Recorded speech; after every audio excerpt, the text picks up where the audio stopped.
नमस्कार दोस्तों, जितने भी स्टूडेंट 2025 में यानी 2026 में sir C V Raman talent test में भाग लेने वाले हैं, उनके लिए यह वीडियो बेहद ही इंपॉर्टेंट होने वाली है। जी हाँ दोस्तों, उनके लिए यह वीडियो बेहद ही इंपॉर्टेंट होने वाली है। क्योंकि मैं इस वीडियो में उनके लिए टोटल बहुत सारा क्वेश्चन मैं कराने वाला हूं, जो कि उनके लिए एग्जाम में बेहद ही महत्वपूर्ण होंगे। तो आज के इस वीडियो को आप लोग ध्यान से देखिएगा, एक भी क्वेश्चन को मिस मत कीजिएगा। मैं इस क्वेश्चन से आप लोगों को एग्जाम में बहुत सारा क्वेश्चन आ जाएगा, तो आप लोग इस वीडियो को बहुत ही ध्यान से देखिएगा, एक भी क्वेश्चन को मिस मत कीजिएगा। देखिए गाइज, इसमें बहुत सारे मैंने क्वेश्चन चूज कर करके लिखे हैं, और मैं आप लोगों को अगले वीडियो में PYQ भी कराऊंगा, यानी प्रीवियस ईयर क्वेश्चन, यानी जो पिछले साल 2024 में पूछा गया था, यानी 2024 के एग्जाम 25 में होता है, तो 2025 में मैं जो आप लोगों को सवाल पूछा गया था वो हूबहू सवाल मैं आप लोगों के सामने लाऊंगा, ताकि आप लोगों को भी देखकर पता लगे कि कितना क्वेश्चन आप लोगों से बन जा रहा है और कितना क्वेश्चन बाकी है, कितना तैयारी करना आप लोगों को बाकी है। तो इसके बाद हम वीडियो में वहीं लाने वाले हैं। तो अभी तक आप हमारे चैनल को सब्सक्राइब नहीं किया है तो जल्द से जल्द हमारे इस चैनल को सब्सक्राइब कर लीजिए और दोस्तों में शेयर भी कर दीजिए, और हाँ, वीडियो को लाइक करना मत भूलिएगा। देखिए, आज की इस वीडियो में बहुत सारा क्वेश्चन है, ऊपर से नीचे तक पूरा क्वेश्चन ही भरा हुआ है। तो चलिए वीडियो को शुरू करते हैं। देखिए, आप लोगों का जो पहला सवाल रहने वाला है, वो पहला सवाल क्या रहने वाला है। देखिए, पहला सवाल है कि कार्य का मात्रक क्या होता है, यानी जो कार्य का यूनिट होता है वो क्या होता है। तो आप लोगों को पता होना चाहिए कि कार्य का जो यूनिट होता है वो होता है जूल, यानी कार्य का जो यूनिट होता है वो होता है जूल। कार्य का हो या ऊष्मा का हो, सबका ऐसा यूनिट जूल ही होता है, सबका ऐसा यूनिट क्या होता है, जूल होता है। तो इसका राइट आंसर आप लोगों को जूल हो जाएगा। तो आप लोग जूल पर टिक लगा करके सही कर दीजिएगा। अगला सवाल है प्रकाश वर्ष, यानी प्रकाश वर्ष किसकी इकाई है। प्रकाश वर्ष यानी प्रकाश वर्ष जो मापते हैं वो क्या मापते हैं, तो दूरी, यानी जो दूरी मापते हैं वो प्रकाश वर्ष में मापते हैं, यानी जो उल्का पिंड या खगोलीय पिंडों की जो दूरी होती है वो प्रकाश वर्ष में मापा जाता है। ये आपका राइट आंसर हो जाए। अगला सवाल है, देखिए, किस रंग का अपवर्तनांक सबसे अधिक होता है। तो इसमें बहुत सारे स्टूडेंट देखकर कंफ्यूज हो जाएंगे। जी हाँ दोस्तों, इसमें बहुत सारे स्टूडेंट देखकर कंफ्यूज हो जाएंगे कि किस रंग का अपवर्तनांक अधिक होता है। तो आप लोगों ने पढ़ा होगा कि लाल रंग का जो होता है वो तरंगदैर्ध्य अधिक होता है, लेकिन लाल रंग का अपवर्तनांक कम होता है। तरंगदैर्ध्य और अपवर्तनांक एक दूसरे के व्युत्क्रम होते हैं, यानी इनडायरेक्टली प्रोपोर्शनल होते हैं, यानी जिसका अपवर्तनांक अधिक होगा उसका तरंगदैर्ध्य कम होगा। जी हाँ दोस्तों, तो देखिए, लाल रंग का अपवर्तनांक कम होता है, और जो बैगनी रंग होता है उसका अपवर्तनांक सबसे अधिक होता है। तो इसका राइट आंसर आप लोगों का हो जाएगा, वो हो जाएगा बैगनी। इसका राइट आंसर हो जाएगा, इसका राइट आंसर क्या हो जाएगा, बैगनी। इसका राइट आंसर हो जाएगा ऑप्शन सी पर हम टिक लगा करके आगे बढ़ जाएंगे। जी हाँ दोस्तों, ऐसे ही क्वेश्चन मैं आप लोग के लिए कराने वाला हूँ बचे हुए दिनों में। देखिए, आप लोग का एग्ज़ाम है वो बहुत ही कम समय रह गया है। जी हाँ दोस्तों, आप लोग का एग्ज़ाम लगभग 8-7 दिन के आसपास रह गया है। तो आप लोग अच्छे से तैयारी कर लीजिए, ताकि आप लोगों का एग्ज़ाम एक भी मिस ना हो क्वेश्चन। जी हाँ दोस्तों, अगर अभी तक आपने रजिस्ट्रेशन नहीं किया है तो आप हमारे पिछली वीडियो को जाकर देख सकते हैं। अगर नहीं देखा है तो मैं इस वीडियो को डिस्क्रिप्शन में उस वीडियो का लिंक दे दूंगा, जहाँ से आप डायरेक्टली क्लिक करके उस वीडियो को देख सकते हैं और रजिस्ट्रेशन कर सकते हैं। मैंने स्टेप बाय स्टेप उस वीडियो में रजिस्ट्रेशन बताया है कि कैसे रजिस्ट्रेशन आप लोगों को करना है। तो जाइए उस वीडियो में रजिस्ट्रेशन कर लीजिएगा, पहले ये वीडियो देख लीजिए। देखिए, इसमें का अगला जो सवाल होने वाला है वो अगला सवाल होना है कि वायुमंडल में प्रकाश के विसरण का कारण है, यानी प्रकाश का जो विसरण होता है, जो स्कैटरिंग होता है, लाइट ऑफ स्कैटरिंग, वो किसके कारण होता है, तो वो होता है धूल कणों के कारण होता है। ऑप्शन बी हमारा राइट आंसर हो जाएगा, ऑप्शन बी हमारा जो होगा वो राइट आंसर हो जाएगा। क्या हो जाएगा हमारा राइट आंसर, ऑप्शन बी। तो आगे बढ़ते हैं। देखिए, अगला सवाल है कि पानी का घनत्व, यानी जो पानी का डेंसिटी होता है वो कितने डिग्री सेल्सियस पर सबसे ज़्यादा होता है। पानी का जो घनत्व होता है वो कितने डिग्री सेल्सियस पर सबसे ज़्यादा है, तो पानी का जो घनत्व होता है वो 4 डिग्री सेल्सियस पर सबसे अधिक माना जाता है। जी हाँ दोस्तों, 4 डिग्री पर पानी का घनत्व होता है वो सबसे अधिक होता है। जी हाँ। अगला सवाल है, देखिए, विद्युत धारा मापने के लिए किस उपकरण को उपयोग किया जाता है। किस उपकरण का उपयोग किया जाता है विद्युत धारा को मापने के लिए, तो हमारा राइट आंसर हो जाएगा एमीटर। एमीटर से हम विद्युत धारा किसी परिपथ में करंट को मापने में करते हैं। और जो वोल्ट मीटर है उससे किसी विद्युत परिपथ में दो सिरों के बीच के वोल्टेज को मापा जाता है वोल्ट मीटर के द्वारा। गैल्वेमीटर भी बहुत कम जहाँ विद्युत धारा होता है वहाँ से हम गैल्वेमीटर से मापते हैं। और ओडोमीटर किसी गाड़ी का स्पीड बताता है। जी हाँ दोस्तों, ओडोमीटर किसी गाड़ी का स्पीड बताता है, सॉरी, ओडोमीटर से दूरी मापा जाता है। अगला है, देखिए, 1 हॉर्स पावर यानी 1 HP हॉर्स पावर को हॉर्स को अगर हम एच से डिनोट करें और पावर को पी से डिनोट करें तो हम लोग 1 HP इसको बोल सकते हैं। 1 HP कितने वाट के बराबर होता है? देखिए इसमें वाट मैंने बोल दिया तो इसका राइट आंसर वाट वाला ही हो जाएगा। इसका राइट आंसर 746 वाट हो जाएगा। 1 HP जो होता है वो 746 वाट के बराबर होता है। देखिए जो अगला सवाल होता है, ध्वनि की तीव्रता किस में मापी जाती है? ध्वनि की जो तीव्रता है वो किस में मापी जाती है? तो ध्वनि की तीव्रता जो मापी जाती है वो देखिए पहले ऑप्शन के साथ आप लोग पढ़िएगा। ए मीटर है कि ओम है कि हर्ट्ज है कि डेसिबल है। तो आप लोगों को पता होना चाहिए कि ओम हम लोग प्रतिरोध को मापते हैं, प्रतिरोध को हम लोग ओम में मापते हैं, और जो विद्युत धारा होता है उसको हम लोग एम्पियर में मापते हैं, और हर्ट्ज को हम आवृत्ति को हर्ट्ज में मापते हैं। और बचा एक ऑप्शन डेसिबल, तो वही हमारा राइट आंसर हो जाएगा। राइट आंसर हमारा डेसिबल वाला ही हो जाएगा। डेसिबल यानी ध्वनि की तीव्रता को हम डेसिबल में मापते हैं। अगले सवाल की ओर बढ़ते हैं। देखिए अगला सवाल है कि निम्नलिखित में कौन सी ऊष्मा का सबसे अच्छा चालक है? निम्नलिखित में सबसे ऊष्मा का अच्छा चालक कौन सा है? देखिए अगर ऑप्शन में आप लोगों को चांदी दिया रहता और सोना दिया रहता, ऑप्शन में एक जगह पर मान लीजिए कहीं एक जगह पर आप लोगों को चांदी दिया है, एक जगह पर चांदी दिया है और एक जगह पर सोना दिया है, तो विद्युत धारा का जो सबसे अच्छा ऊष्मा का चालक होता है और विद्युत का चालक होता है वो होता है हमारा चांदी होता है। तो हमारा राइट आंसर चांदी यहाँ पर हो जाएगा। लेकिन देखिए ऑप्शन में हमारा ना सोना है ना चांदी है, यहाँ पर ऑप्शन कुछ उल्टा दे दिया है। लेकिन लकड़ी दिया है, पानी दिया है, पारा दिया है, चमड़ा दिया है, लेकिन कोई बात नहीं। देखिए इस ऑप्शन में हमारा राइट आंसर पारा हो जाएगा। इस ऑप्शन में हमारा राइट आंसर क्या हो जाएगा? पारा हो जाएगा। पारा यानी मरकरी। मरकरी जो होता है उस दिए हुए ऑप्शनों में सबसे अधिक ऊष्मा का चालक होता है। आगे बढ़ते हैं। अगला हमारा सवाल है, अगला सवाल हमारा क्या है? देखिए अगला सवाल जो है फ्यूज तार। फ्यूज तार किस पदार्थ का बना होता है? फ्यूज तार किस पदार्थ का बना होता है? तो आप लोगों ने पढ़ा होगा कि फ्यूज तार जो बना होता है वो ना तो तांबा और लोहा का बना होता है, ना तो निकेल और क्रोमियम का बना होता है, ना तो जस्ता और तांबा का बना होता है। उसका राइट आंसर जो हो जाएगा वो टीन और शीशा का बना होता है। टीन और शीशा का बना होता है। फ्यूज तार टीन और शीशा का बना होता है। अगले सवाल की ओर बढ़ते हैं। तो टेलीविजन के रिमोट कंट्रोल में किस प्रकार की तरंगों का उपयोग किया जाता है? यानी जो आप लोग टीवी देखते हैं उसमें आप चैनल को चेंज करने के लिए जो रिमोट से चैनल को इधर उधर करते हैं, तो जो रिमोट कंट्रोल में एक बल्ब लगा होता है वो बल्ब से किस प्रकार की तरंगें निकलती है? तो आप लोगों को पता होना चाहिए। तो उससे इंफ्रारेड तरंग निकलती है, यानी इंफ्रारेड वेव निकलती है। ऑप्शन ए अवरक्त तरंगें निकलती है। अवरक्त तरंगें निकलती है। इसको आप लोग नहीं देख सकते हैं, अवरक्त किरणों को नहीं देख सकते हैं, ना ही अल्ट्रावायलेट किरणों को हम देख सकते हैं। जो हम देख सकते हैं वो दृश्य किरणों को ही देख सकते हैं। इसको आप लोग देखने का एक तरीका है, आप लोग रिमोट को ले लीजिएगा, उसके बाद इसके बल्ब को ऊपर आप फ़ोन का कैमरा चालू कर दीजिएगा, कैमरे में देखिएगा और इस यहाँ पर जो बटन होता है वहाँ पर क्लिक कीजिएगा। देखिए आप लोगों को इसमें जलता हुआ बल्ब दिखाई दे देगा। यहाँ कैमरा चालू करके और यहाँ पर आप क्लिक कीजिएगा तो बल्ब जलता हुआ दिखाई दे देगा। अगला सवाल है कि परमाणु बम किस सिद्धांत पर आधारित है? परमाणु बम किस सिद्धांत पर आधारित है? तो जो परमाणु बम होता है वो नाभिकीय विखंडन के आधार पर सिद्धांत पर आधारित होता है। ऑप्शन बी हमारा राइट आंसर हो जाएगा, नाभिकीय विखंडन। यानी परमाणु बम का जो सिद्धांत होता है, जो प्रक्रिया होता है वो नाभिकीय विखंडन के आधार पर किया जाता है। अगला सवाल है कि देखिए इंद्रधनुष किसके कारण बनता है? इंद्रधनुष जो होता है वो किसके कारण बनता है? तो आप लोगों को पता होना चाहिए इंद्रधनुष में बहुत सारे फिनोमेना होते हैं। परावर्तन भी होता है और अपवर्तन भी होता है और पूर्ण आंतरिक परावर्तन भी होता है, सब होता है।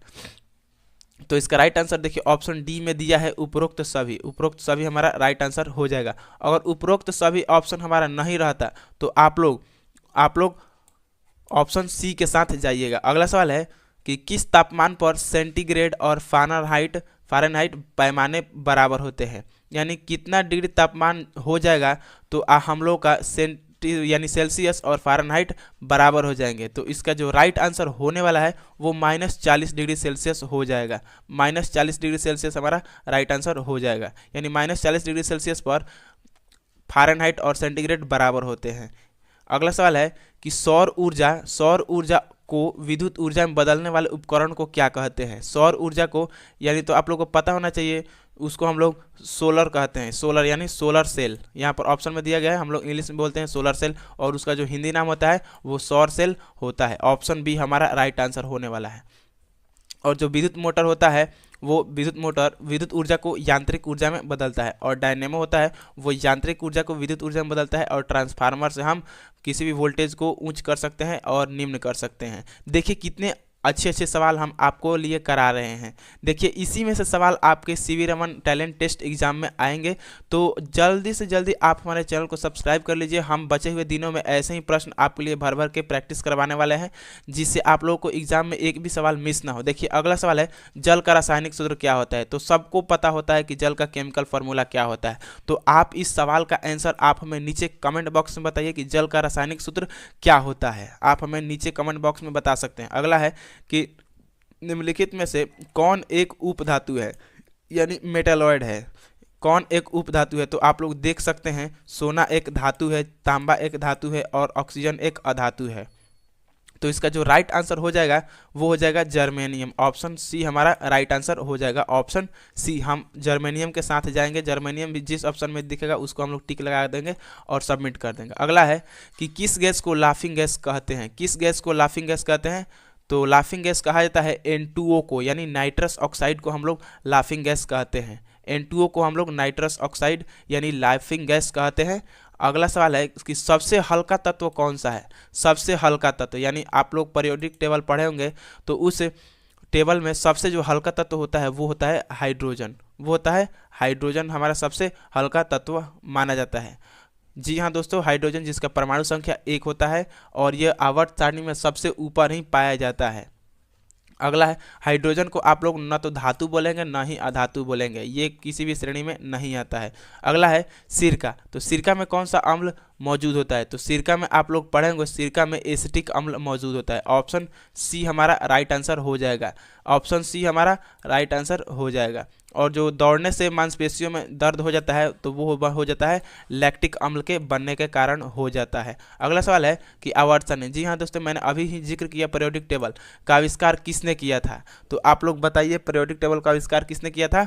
तो दिमित्री मेंडलीव ने किया था। मेंडलीव ने पीरियोडिक टेबल का आविष्कार किया था। ऑप्शन सी हमारा राइट आंसर हो जाएगा। लेकिन जो अभी का पीरियोडिक टेबल है वो इनके आधार पर नहीं है। अभी का जो पीरियोडिक टेबल होता है वो मोसले के नियम के आधारित होता है। मोसले साहब के नियम पर आधारित होता है, यानी उन्होंने तत्वों को परमाणु संख्या के आधार पर सजाया था।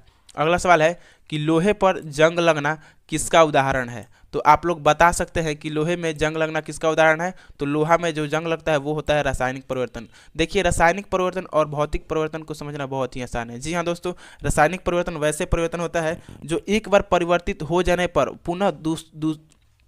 पुनः अपने पिछले रूप में नहीं आ सकता। यानी अगर लोहा में जंग लग जाएगा तो पुनः वो लोहा नहीं बनाया जा सकता है। ऐसे ही होता है रासायनिक परिवर्तन।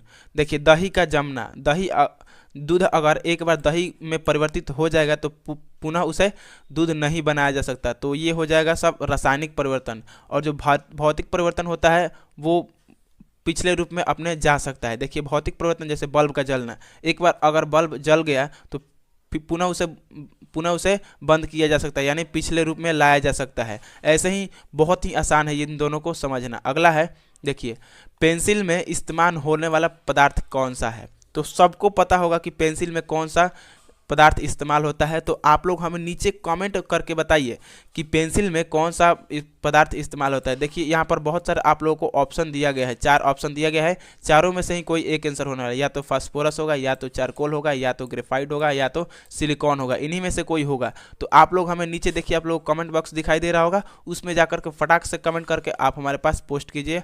हम उस कमेंट का रिप्लाई देंगे कि आप लोग का सही है या गलत है। देखिए अगला सवाल है, अगला प्रश्न है कि पीएच स्केल, यानी जो पीएच स्केल होता है उस पर कितना रेंज होता है, यानी कितना 0 से स्टार्ट होकर कितना जाता है, या 5 से स्टार्ट होकर कितना जाता है। तो देखिए यहाँ पर दिया गया है कि पीएच का जो स्केल होता है वो 1 से 7 होता है, कि 7 से 14 होता है, कि 0 से 14 होता है, कि 1 से 10 होता है। तो पीएच का जो स्केल होता है वो 0 से लेकर 7 तक होता है। जी हाँ दोस्त, सॉरी 0 से लेकर 14 तक होता है। 0 से लेकर 14 तक होता है, यानी ऑप्शन सी हमारा राइट आंसर हो जाएगा। और जो 7 होता है वो ना तो अम्लीय होता है ना तो क्षारीय होता है, यह उदासीन होता है, यानी मिडिल में 7 पाया जाता है। तो 7 हमारा दोनों से बराबर हो जाएगा, यानी 7 में ना तो अम्लीय पाया जाएगा ना ही क्षारीय पाएगा। और 7 से जो नीचे होता है वो अम्लीय प्रकृति का होता है, और जो 7 से ऊपर होता है वह क्षारीय प्रकृति का होता है। जो भी पदार्थ का pH स्केल पर 14 दिखाएगा वो बहुत ही अधिक मात्रा में क्षारीय होगा। अगला सवाल है ओजोन परत का रासायनिक सूत्र क्या है। ओजोन परत का रासायनिक सूत्र क्या है, तो ऑक्सीजन में एक ऑक्सीजन का और अणु मिल जाने से ओजोन परत का निर्माण होता है। तो देखिए ऑक्सीजन का सूत्र होता है O2, O2 में एक और हम और वो मिलाएंगे तो O3 हो जाएगा, यानी ऑप्शन सी हमारा राइट आंसर हो जाएगा। अगला है कि शुद्ध सोना कितने कैरेट का होता है। जो प्योर गोल्ड होता है वो कितने कैरेट का होता है, तो प्योर गोल्ड जो होता है वो 24 कैरेट का होता है। लेकिन जो आभूषण बनते हैं वो 24 कैरेट का नहीं बनाया जा सकता। क्यों? क्योंकि 24 कैरेट बहुत ही मुलायम होता है, यह इससे आभूषण नहीं बना सकता। अगर आभूषण बनाया जाएगा तो आभूषण टूट जाएगा, इसलिए 24 कैरेट का नहीं 22 कैरेट का सोना का आभूषण बनाया जाता है। इसमें कुछ कार्बन के और कुछ तांबा के कण मिलाए जाते हैं। अगला है कि खाना पकाने वाली गैस किसका मिश्रण, यानी एलपीजी जो होता है लिक्विफाइड देखिए आप लोग हमें एलपीजी का फुल फॉर्म कमेंट बॉक्स में बताइए। आप हमें एलपीजी का फुल फॉर्म कमेंट बॉक्स में बताइए, और साथ ही आप सीएनजी का भी फुल फॉर्म आप हमें नीचे कमेंट बॉक्स में बताएंगे कि दोनों का फुल फॉर्म क्या होता है। इससे भी सवाल पूछे जा सकते हैं आप लोगों के एग्जाम में।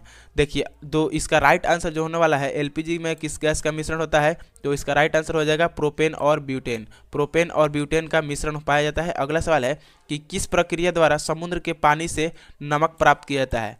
किस प्रक्रिया द्वारा, तो वाष्पीकरण यानी इवेपोरेशन द्वारा हम समुद्र के पानी से नमक प्राप्त करते हैं। यानी समुद्र के पानी को बिछा दिया जाता है और वहाँ पर वाष्पीकरण द्वारा उसमें पानी के कण उड़ जाते हैं और जो नमक होता है वो नीचे ही रह जाता है। अगला है कि परमाणु के नाभिक में कौन कौन से कण होते हैं, यानी परमाणु के नाभिक में कौन कौन से कण होता है। इलेक्ट्रॉन होता है कि प्रोटॉन होता है कि न्यूट्रॉन होता है, कि इलेक्ट्रॉन और प्रोटॉन होता है और न्यूट्रॉन नहीं होता है, कि प्रोटॉन और न्यूट्रॉन होते हैं और इलेक्ट्रॉन नहीं होता है, कि इलेक्ट्रॉन और न्यूट्रॉन होते हैं और प्रोटॉन नहीं होता है। देखिए ऑप्शन में सभी का सभी हमने जो बोला वो ऑप्शन दिया गया है, तो इसका जो राइट आंसर होने वाला है वो प्रोटॉन और न्यूट्रॉन होगा। लेकिन इलेक्ट्रॉन जो है वो परमाणु के नाभिक के चारों ओर चक्कर लगाता रहता है। देखिए जैसे कि ये कोई परमाणु हो गया, परमाणु का ये नाभिक हो गया, ये परमाणु का नाभिक हो गया, यहाँ पर प्रोटॉन और न्यूट्रॉन हो जाएंगे और इलेक्ट्रॉन जो होगा वो इसके बाहरी कक्षा में चक्कर लगाता रहता है।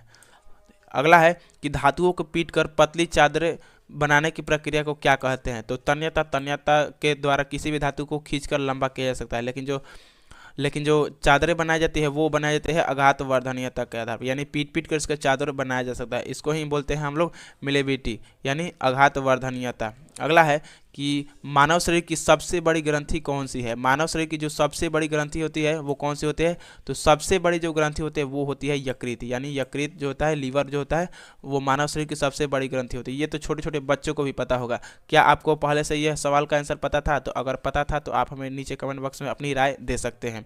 और देखिए इस सेशन में हम कितने इंपॉर्टेंट प्रश्न करा रहे हैं, तो ऐसे ही प्रश्नों को और प्रैक्टिस करने के लिए आप हमारे चैनल को सब्सक्राइब कर सकते हैं और वीडियो को लाइक कर सकते हैं, और एक शेयर आप भी कर दीजिएगा ताकि और भी बच्चे इस सेशन को देख सके और अपने एग्ज़ाम में बेहतर अंक प्राप्त कर सके। देखिए अगला सवाल जो है, कोशिका की खोज किसने की थी। कोशिका जो खोज की थी वो किसने की थी, तो कोशिका का खोज एक बच्चे का मुंह पर आता है। बायोलॉजी का फर्स्ट सवाल ही रहता है, बायोलॉजी के प्रथम चैप्टर में ही रहता है कि रॉबर्ट हुक ने कोशिका की खोज की थी।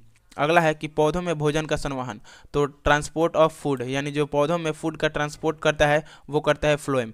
फ्लोएम जो होता है वो पौधों में फूड का ट्रांसपोर्शन करता है। और जो जाइलम होता है वो ज़मीन से खनिज और जल के लवणों को नीचे से ऊपर की ओर लेकर जाता है। अगला है कि प्रकाश संश्लेषण के लिए आवश्यक गैस कौन सी है, तो प्रकाश संश्लेषण के लिए आवश्यक गैस जो होती है वो कार्बन डाइऑक्साइड होती है। प्रकाश संश्लेषण के लिए कार्बन डाइऑक्साइड गैस महत्वपूर्ण होती है। अगला है कि रक्त का पीएच कितना होता है। रक्त का जो पीएच मान होता है वो कितना होता है, तो रक्त का जो पीएच मान होता है वो 7.4 होता है। रक्त का जो पीएच मान होता है वो 7.4 होता है। ऑप्शन बी हमारा राइट आंसर हो जाएगा। अगला है कि मानव मस्तिष्क का सबसे बड़ा भाग कौन सा है। जो मानव मस्तिष्क होता है उसका सबसे बड़ा भाग कौन सा होता है, तो मानव मस्तिष्क का सबसे जो बड़ा भाग होता है वो होता है सेरिब्रम। सेरिब्रम देखिए किस ऑप्शन में है, सेरिब्रम आप लोग का ऑप्शन बी में है। आप लोग इंग्लिश भी ध्यान में देखिएगा, सेरिब्रम हिंदी में भी लिख सकता है और इसका हिंदी होता है परम मस्तिष्क, यानी ऑप्शन बी हमारा राइट आंसर हो जाएगा। ऑप्शन बी हमारा राइट आंसर हो जाएगा। तो देखिए आगे बढ़ते हैं।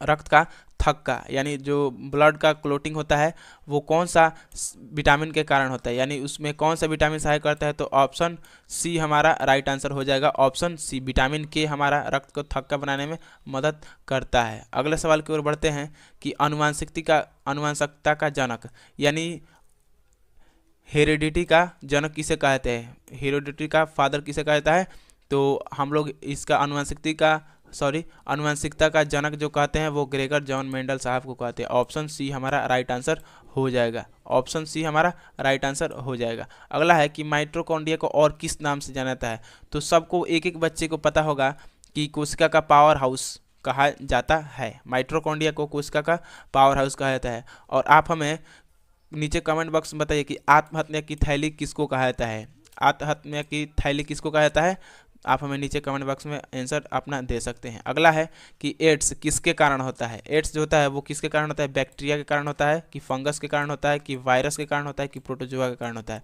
तो एड्स जो होता है वो विषाणु यानी वायरस के कारण होता है। ऑप्शन बी हमारा राइट आंसर हो जाएगा। अगला सवाल है कि कौन सा रक्त समूह, कौन सा ब्लड ग्रुप सर्वदाता यानी यूनिवर्सल डोनर कहलाता है, यानी इसमें से कौन सा जो रक्त समूह है वो किसी को भी ब्लड डोनेट कर सकता है, तो option D blood group O जो होता है वो किसी को भी अपना ब्लड डोनेट कर सकता है। ऑप्शन डी हमारा राइट आंसर हो जाएगा। अगला है कि इंसुलिन का स्राव, इंसुलिन का जो स्राव होता है वो किस ग्रंथि से होता है, तो इंसुलिन का स्राव जो होता है वो अग्नाशय से होता है। इंसुलिन का स्राव अग्नाशय से होता है यानी पैनक्रियाज से होता है। ऑप्शन सी हमारा यहाँ पर राइट आंसर होने वाला है। अगला है कि डेंगू यानी डेंगू रोग का वाहक यानी वेक्टर कौन सा मच्छर है, तो इसका राइट आंसर आप लोगों को ऑप्शन देखिए किस ऑप्शन में दिखाई दे रहा है, ऑप्शन सी में एडिस इजिप्टी दिखाई दे रहा है। ऑप्शन सी हमारा राइट आंसर हो जाएगा, यानी जो एडिस इजिप्टी होता है वो डेंगू रोग का वाहक होता है। अगला है कि प्रोटीन किसके बने होते हैं,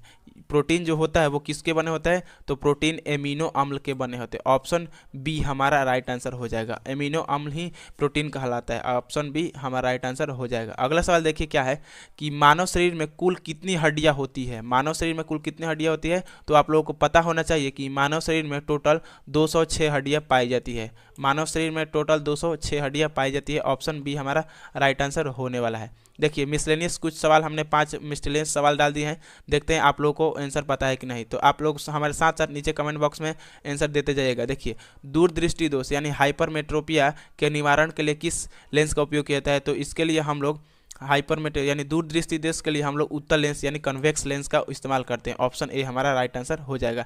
बारूद यानी गन पाउडर जो होता है वो किसका मिश्रण होता है, तो आप लोगों को पता होना चाहिए कि बारूद जो है वो पोटेशियम नाइट्रेट, सल्फर और चारकोल का मिश्रण होता है। ऑप्शन बी भी इसका राइट आंसर होने वाला है। अगला है कि गैस वेल्डिंग, गैस वेल्डिंग में कौन सी गैस इस्तेमाल होती है, तो गैस वेल्डिंग में आप लोगों को इस्तेमाल जो होता है वो होता है ऑक्सीजन और एसिटिलीन इस्तेमाल होता है। ऑप्शन बी ही इसका राइट आंसर होने वाला है, ऑक्सीजन और एसिटिलीन। ऑप्शन बी हमारा राइट आंसर हो जाएगा। अगला है कि डायलिसिस का उपयोग किस अंग के कार्य करने में विफलता की स्थिति में किया जाता है, डायलिसिस, तो हमारा जो गुर्दा होता है वो किडनी होता है वो काम नहीं करता है तो हम लोग को डायलिसिस कराना पड़ता है गुर्दा। ऑप्शन सी हमारा राइट आंसर हो जाएगा। अगला है कि कृत्रिम वर्षा यानी जो आर्टिफिशियल रेन किया जाता है उसमें किस रसायन का उपयोग किया जाता है, किस रसायन का उपयोग किया जाता है, तो उसमें उपयोग किया जाता है सिल्वर आयोडाइड का। ऑप्शन बी हमारा इसका राइट आंसर हो जाएगा। तो देखिए इस सेशन में इतने ही सवाल, देखिए सारे के सारे सवाल इंपॉर्टेंट थे, आप लोग के लिए बहुत सारे सवाल हमने लिखे हैं, तो सभी के सभी सवाल हम आपके लिए प्रैक्टिस कराएंगे। तो अगर आप हमारे चैनल पर नए हैं तो चैनल को सब्सक्राइब कर लीजिए, दोस्तों में शेयर कर दीजिए और इस वीडियो को एक लाइक कर दीजिएगा। जी हाँ दोस्तों, सीवी रमन एग्ज़ाम आप लोगों को बहुत ही जल्द होने वाला है। देखिए सीवी रमन एग्ज़ाम का जो एग्ज़ाम होने वाला है वो होगा 29 तारीख को, 30 तारीख को और 1 तारीख को, तो हमारे पास ज़्यादा टाइम नहीं है, मुश्किल से 8 दिन हमारे पास टाइम बचा है। तो और जल्दी से जल्दी आप लोग जाकर के रजिस्ट्रेशन कर लीजिएगा। रजिस्ट्रेशन आप www.bcst.org.in पर आप यहाँ पर रजिस्ट्रेशन कर सकते हैं। और आपको अगर पता नहीं है कि रजिस्ट्रेशन कैसे किया जाता है तो आप हमारे पिछली वीडियो को जाकर देख सकते हैं और उस वीडियो का लिंक हमने नीचे डिस्क्रिप्शन बॉक्स में दिया है, आप वहाँ से भी जाकर क्लिक करके देख सकते हैं। और अच्छे से रजिस्ट्रेशन कीजिएगा और रजिस्ट्रेशन करने में कोई भी परेशानी होती है तो आप हमें नीचे कमेंट बॉक्स में बता सकते हैं, हम आपको ज़रूर सलाह देंगे, ज़रूर आपको आंसर बताएंगे कि कैसे रजिस्ट्रेशन किया जाएगा। तो जाइए उस वीडियो को देखिए, जल्दी से जल्दी रजिस्ट्रेशन कर लीजिए। और इसमें आप लोगों को बहुत सारे इनाम मिलने वाले हैं। फर्स्ट प्राइज़ जो मिलेगा 5,000 रुपया मिलेगा और एक लैपटॉप मिलेगा। तो आप लोग चूक मत कीजिएगा, अच्छे से एग्ज़ाम दीजिएगा। और आगे हम वीडियो में प्रीवियस ईयर क्वेश्चन बताएंगे कि देखिए कैसे कैसे सवाल पूछे गए थे। तो अगर चैनल पर नए हैं तो चैनल को सब्सक्राइब कर लीजिए। मिलते हैं नेक्स्ट वीडियो में।